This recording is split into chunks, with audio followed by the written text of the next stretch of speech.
Nishant recording studio Sundarpur Nepal.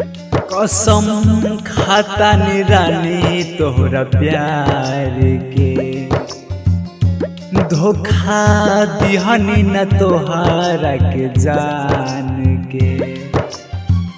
हो कसम खाता रानी तोहरा प्यार के, धोखा दिहनी न तोहरा के जान के।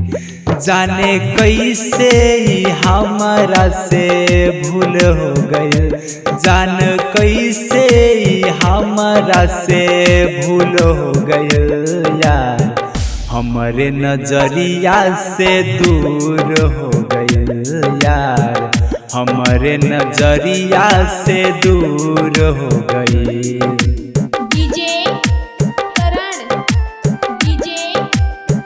हमारे नजरिया से दूर हो गई। प्यार हम कैले रहनी जान तोहरा के पाके, जिए ना पाइब रानी तोहरा के भुला के।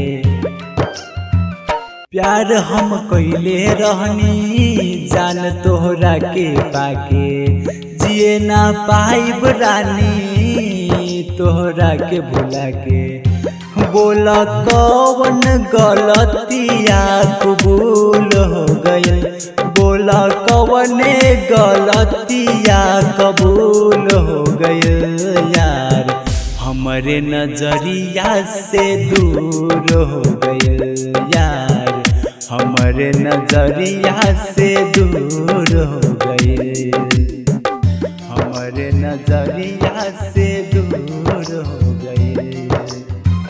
सुनो हरियम हर जाई कैसे सही जुदाई, जियल ना जाई हो लागे याद मुआई। सुनो हरियम हर जाई कैसे सही जुदाई, जियल ना जाई हो लागे याद मुआई।